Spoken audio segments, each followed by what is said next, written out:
welcome to Paskel's Place here and online. I love it when people come here. You know, it's nice. We need to get more in here. Anyways, we're going to sing some music for you tonight, and we're going to start with a song my mom wrote, and it's called Though I'm Broken, and I find myself singing this sometimes when I just need a little oomph to make it through when I'm so broken, and I don't know, just listen to the song.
And though I'm broken, I will trust you.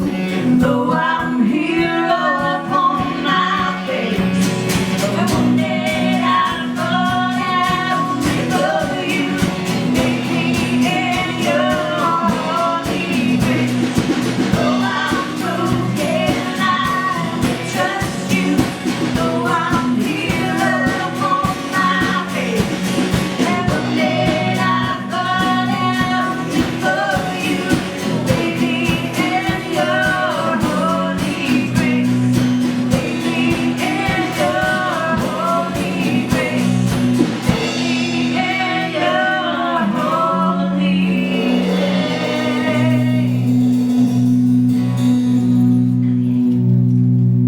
Alright, next we're going to sing a song called My Lighthouse. This is by Ren Collective, and they're an awesome band. We actually got to see them. And they all have really strong, is it Scottish accents? Or Irish? I don't remember. Yeah. But they have really strong accents, and they play all these super weird, awesome instruments. And you have to go listen to them after this. They're a really good group.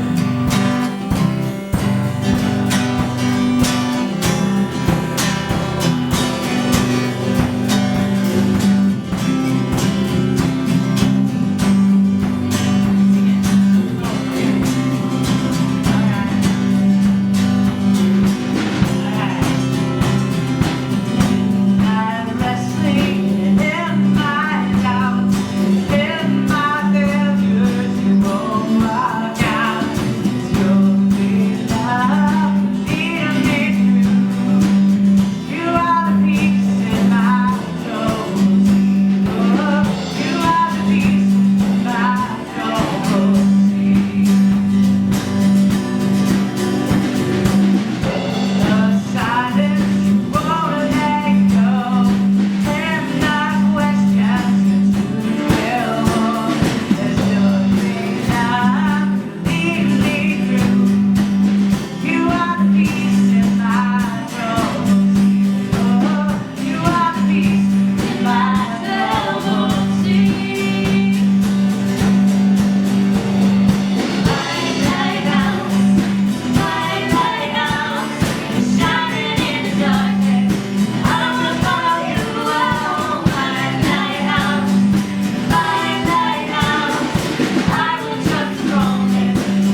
Next up, we're gonna sing Broken Vessels, Amazing Grace. This is by Joel Houston and Jonas Mirren. Yeah, just wanna give them credit. This is a great song. And then we're gonna kind of quiet down and get into the message, so be ready to listen and hear what Mama has to say.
hang on, we'll be back for more music in a little bit. I just have a little message. We've been going through Genesis, and so I want to talk about where we left off. First of all, it's welcome back to Paskel's Place, and for all of you everywhere, it's good to see you. It actually got cold this week in Wyoming, and it was we had to stoke up the fire, which is about the right time. We got our 1 week of fall, and we're moving on into winter. And in Wyoming, there's 2 seasons, winter and construction, and we just keep moving on through. So I did look at the video last week, and I realized that I looked like I had just come back from doing chores, and I just wanted to say that I did just come back from doing chores. So I could just hear my grandpa up in heaven saying, "Why are you wearing your torn up jeans?" Like he used to always tell me that. But he used to say, "Patty, those are the kind of jeans that we wore in the Depression."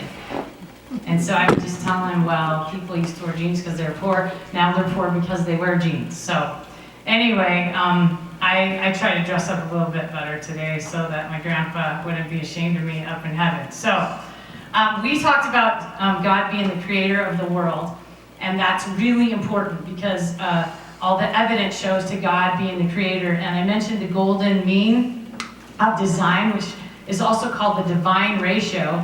And remember I showed you the picture of the shell and just described to you this, it's a 1.6 to 1 ratio incremental increase as you go up, and it's very, very exact. And it's found in nature. And if nature was just random, there would be no way that anything could be as exact as this. And it is a mathematical ratio.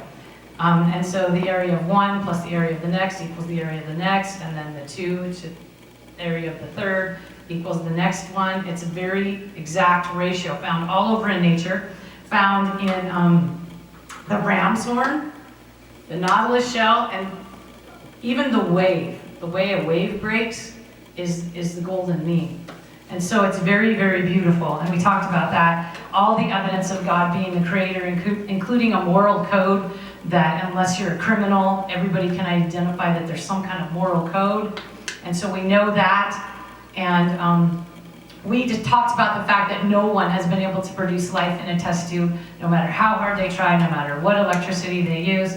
Nobody's ever made anything in a test tube. They can't make DNA, they can't make life. And life, DNA has so much information in it that they call it the level of the highest caliber of sophistication for communication, for design. And so it just couldn't have happened by accident. It's amazing and just evidence that God is real. So we go back to the beginning. We started in the beginning, God created the heavens and the earth, and we talked about that the whole time. And so we're going to go on. And it says later that God came and he separated the waters above from the waters beneath, and that there was a vault between it. And there's some theories out there that I find really interesting and kind of scientific. There's a lot of theologians and some scientists that believe there was actually sort of a canopy that was over the earth. And the evidence of that would be like a greenhouse effect. It would be like a greenhouse, kind of like an oxygen tent. It would be increase in pressure of oxygen. And so what would happen if that were the case is that it could have provided a much lusher ground. There was bigger plants, bigger animals, everything would live longer, which is what the Bible describes, these longer lives. So we say, well, that's just, I've never heard that sounds crazy. But honestly, the fossil record shows that we had different plants, different animals that were different, they were bigger. And so if you look at that, it's not a bad theory because the fossil record shows that things were huge. Plants were huge, animals were huge. And reptiles don't stop growing. So if they live long, they get really, really big. And so what's a dinosaur but a very, very large reptile that just kept growing and kept living? And so that's just a theory that I thought I would share with you. Also in the fossil record there is like an 8-foot centipede. And insects don't get that big anymore. Dragonflies like 2 feet. They don't get that big unless there's atmospheric pressure to cause them to be that big. So it was a different world. We can't look at our world and think it was anything like it was when God first created it. For oxygen tents, they sometimes put NFL players in oxygen tents to make them recover more quickly. because intensified oxygen helps you heal faster. And so it would be a world like that, which would be pretty amazing. It would be different than what we have now. It would definitely be perfect. And as God is making this world, he's saying all the time that it's very good, it's good. And so he makes this beautiful world, and he puts all these beautiful plants on it, and he puts all these amazing creatures on it. And you can tell by the different kinds of creatures that God just really loves to create. That he just loves to create. And he makes all these beautiful animals. And how many of us don't love nature and don't love animals? At least some of them. We love them, especially dogs and horses. They're just amazing, right? We love them. So he looks at everything and says it's good. And then he says, let us make man in our image. And so it's plural. Let us make man in our image. So when I was first reading this, interesting. So that's like the first reference to the Trinity. And I find that difference, unless he was talking to the angels who were already made, that he's like, let's make man in our image. And so, but in John 1:1 it said, in the beginning was the Word, and the Word was God, and the Word was with God in the beginning. Through him all things were made. Without him nothing was made. So Christ was with God, even though he wasn't in the personhood that came to earth. He was with God in the beginning, creating. And I find it interesting that when God said, let there be light, he spoke it, and it came to being. And since Jesus is the Word of God, it's really cool that he was there in the beginning, and they had this fellowship. There's a fellowship in the Trinity. It's a very complicated concept, but there was some fellowship. So when God made man, he made him to live in fellowship. And it's really true. And our society is really struggling right now because people are lonely. In spite of how crowded our cities are, people are really lonely and disconnected.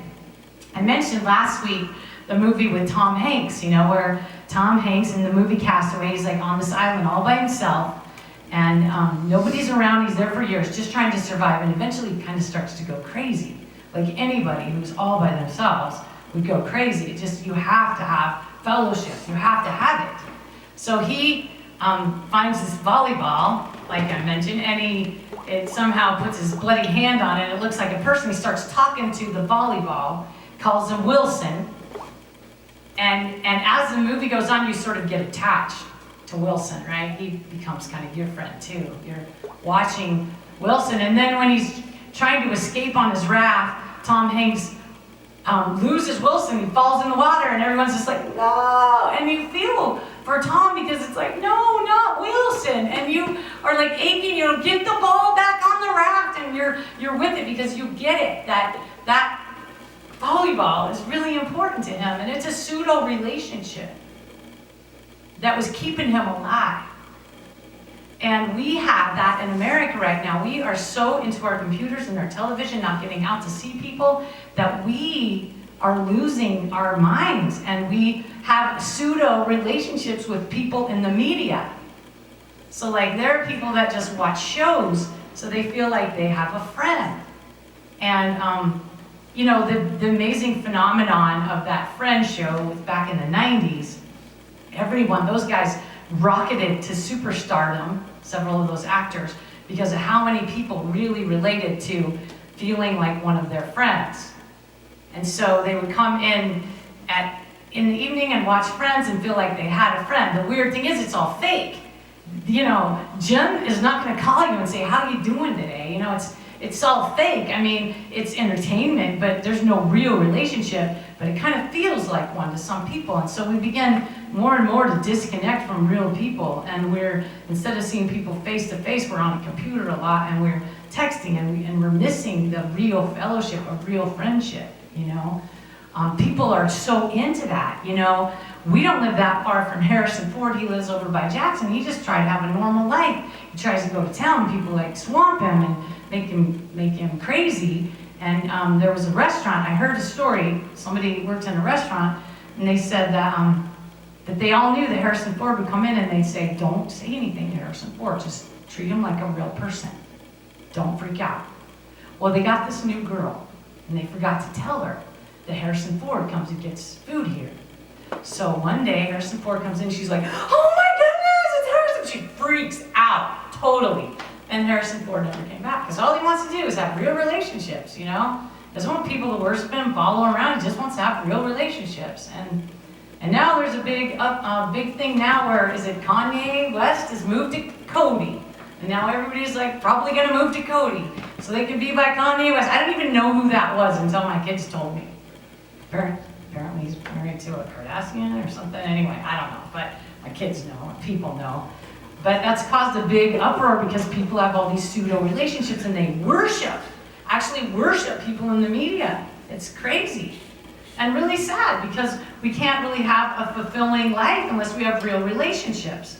So God makes man, and man is in fellowship with nature. He's in fellowship with animals. In fact, he names all the animals, and he's got a great job. It's a fulfilling job because we were made to work and do positive things.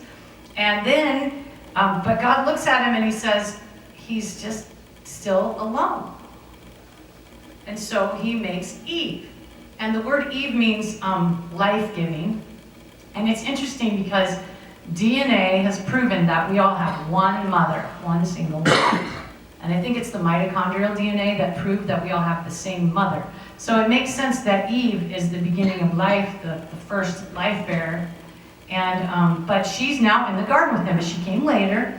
So, so everything's going along really great. They have fellowship with nature, they have fellowship with each other, they have fellowship with God. It's amazing. So what happened? What happened? It broke. It was broken. And that's why we're singing about brokenness. And what really happened is they fell into sin. But it happened because it says in Revelations 12:7-9, then a war broke out in heaven. Michael and his angels fought against the dragon, and the dragon and his angels fought back. But he was not strong enough, and he lost his place in heaven, and the dragon was hurled down, and the ancient serpent called the devil or Satan, who leads the whole world astray, was hurled to the earth, and his angels with him. It also says in Isaiah 14:12, how have you fallen from heaven, O morning star, son of the dawn? You have been cast down to earth, you who once laid low the nations. You said in your heart, I will ascend to the heavens, and I will rise above the stars of God, and I will sit enthroned on the mountain of assembly, and on the utmost heights of the sacred mountain. I will ascend above the tops of the clouds, and I will make myself like the Most High. But you are brought down to the grave, in the depths of the pit. And so before man sinned, some of the angels had a rebellion, and it was Lucifer, and he rebelled against God and decided that he wouldn't serve, and he was thrown to the earth. And he is looking around at the earth, and he sees Adam and Eve, the favorite creatures of God, and he's looking at them, and he's jealous, and he's angry, and he wants to get back at God, but he can't because God's so powerful. So he says, well, rather than get back at God, I'll just go after these people, these precious things, and I will go after them, and I will bring them down. And a lot of people say, you know what, Patty, I just don't believe in evil. I don't believe in the devil. I just think that's all just a fairy story. But you know what? My cousin was killed by a serial rapist and murderer. So I can't almost not have a friendly conversation about evil because it's very real to me. It's very real. And then I was also a child survivor of some evil perpetrator people. And thank God for my good Christian parents and my good upbringing. But I know evil. I've seen it way too close. And so I spent I've spent my 10th birthday at my cousin's funeral. I was one of the last people to kiss her goodbye on the day she was kidnapped and abducted. And so when people talk to me about evil, I'm just like, there's evil. And if you don't believe in evil, you just haven't lived long enough to see it, honestly. And so I know it's real. And it's, when you look at, as much as I've studied history, I'm kind of a history nerd, evil is a real thing. And you ask yourself, where did evil come from? And that's where it came from. It came from this, a creation of God who was meant to be beautiful, but he rebelled and he went down to earth to make havoc on us. And while he was there, he picked on the one who hadn't been there as long, and Eve, who wasn't around when all the animals were named. She was new to the garden. She didn't know that she wasn't supposed to eat the fruit of the one tree in the middle of the garden. She didn't know that. But for whatever reason, she was alone. And for whatever reason, she was hanging around with the serpent. And it said the serpent, in the Bible it says the serpent is the most cunning of creatures. And cunning, I know sometimes is a word that's similar to intelligence, right, Pastor John? Yes, very similar to intelligence. And so at that time, the serpent was the very intelligent creature, you know, similar to a dog or a horse or like a dolphin, maybe. Very intelligent, and she was comfortable with being with the serpent. So in my theology class last year, I asked the professor, so was it like a pet? Was the serpent like her pet? Like she was like hanging out with the serpent and didn't worry that the serpent would mislead her or be like possessed or influenced by the devil? Was she just, did animals talk? I've always asked these weird questions, you know, people are like, stop asking such weird questions. But because I always want to know. I want to know the truth. So I'm sitting there thinking, how did this happen? But so she must have been very comfortable with whatever this creature was. So they're out in the garden, and my professor says that he doesn't think that the serpent spoke in an audible voice. But I don't know. I think maybe. I don't know. But no matter what, the serpent says to Eve, why don't we eat some of that fruit in the middle of the garden? And Eve's like, oh no, we can't have that fruit because God says, no, we will die. So then the serpent, possessed by the devil, says, oh, he didn't mean that. If you eat that fruit, you will be like God. So similar to his own fall. You will be just like God, knowing good and evil. So he used the same thing that brought him down against Eve, the pride of being like God. So Eve was alone, and she ate the fruit. And then she goes and gets Adam. And he eats the fruit. And I was, why did Adam do that? Is it because he saw her and said, so you didn't die? Wow, so maybe God was lying to me. You didn't die. Or was it that he just didn't want to be alone? He knew there'd be consequences, but he's like, I just don't want to be alone without Eve. So he eats the fruit. For whatever reason, he did. And then they realize they're naked, and they hide, and they try to make clothes out of leaves. And God comes down to walk with them. And that's the weirdest thing, you know, they have fellowship with God, like real fellowship, like walking beside God. I can't even, I can imagine that in the future, that I have God in my heart, but just to walk beside God, how cool would that be? And all of a sudden he comes down to the garden and he's like, hey, Adam, he knows where they are, and he's just testing them. Where are you? And he said, we're naked, we're hiding. How did you know you were naked? Did you eat of the tree? Well, and then here comes the blame game. This is what happens throughout history. Well, the woman you gave me, she made me eat it. And the woman said, well, that serpent deceived me. And so then God has to bring the curse and the punishment, and the world is broken.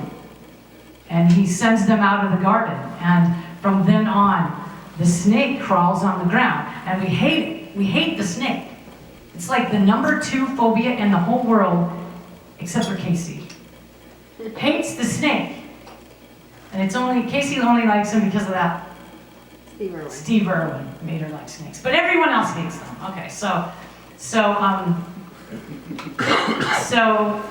he said, you will crawl on the ground. And then Eve, you're going to have pain in childbirth. And Adam, you're going to toil forever in the ground and not be able to produce things.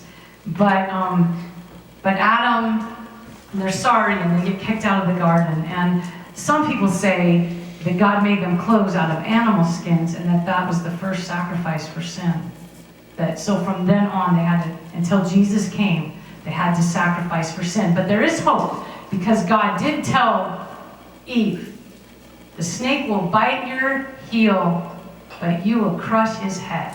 And that is a promise. That is a promise that from her seed, Jesus will come to redeem the whole world and bring us back to him, so that we can actually have that relationship like they had in the garden.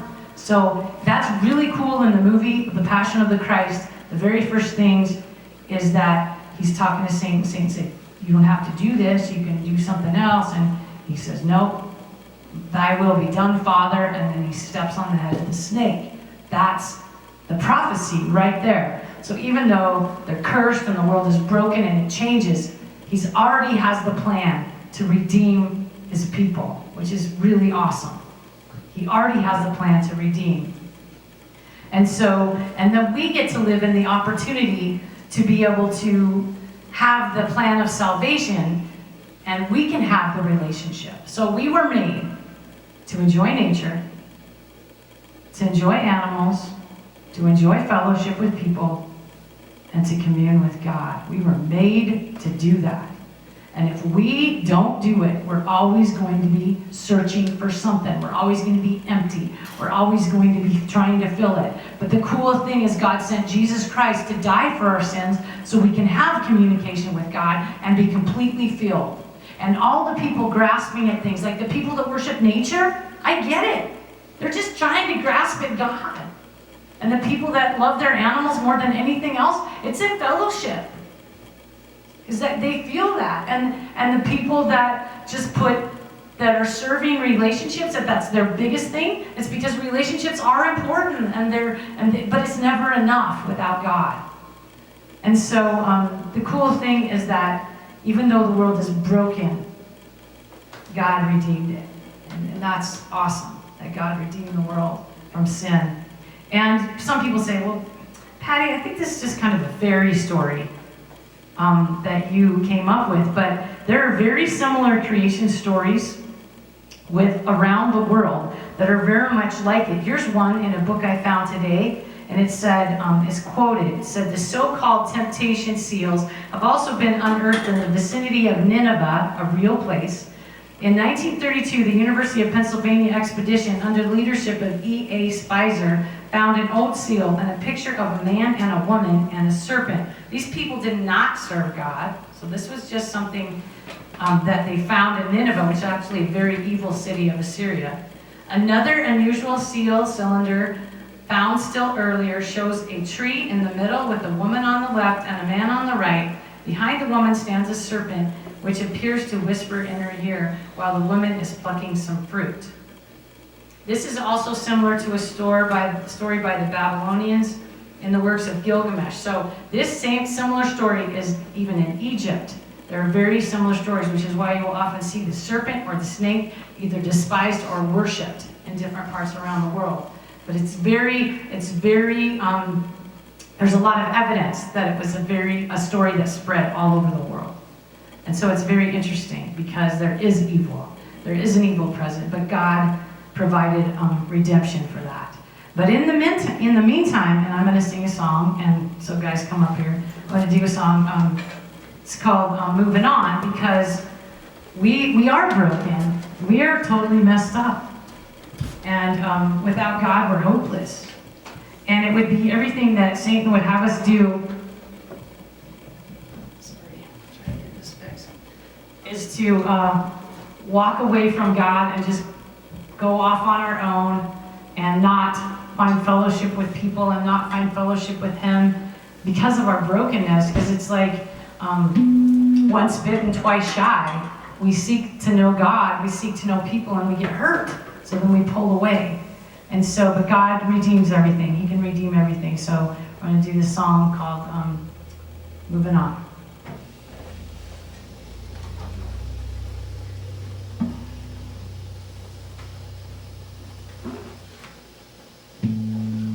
And I wrote this song because of all the junk in my basement and the things I've had to live through, and it's not easy to put that aside and let God redeem it.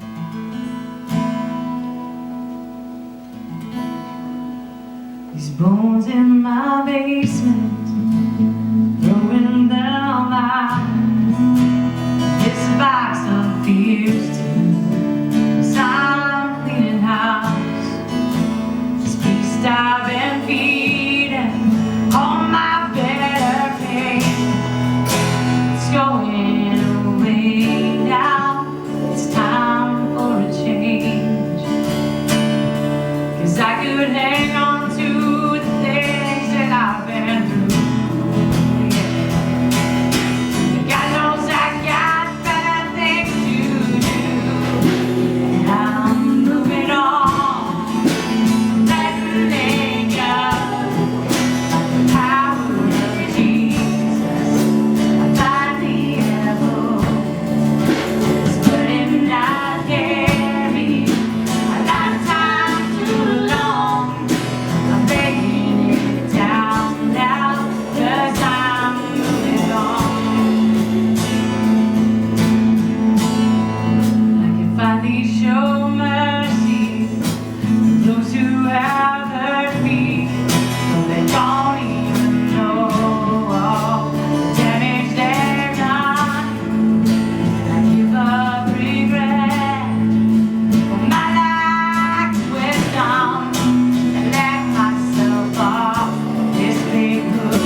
serve in. So this is a fun song to just remind us that we got to surrender our souls to Christ so that we can be fulfilled. And once we give ourselves over to Him, He feels that need for fellowship. So, go Casey. I was captain of this day.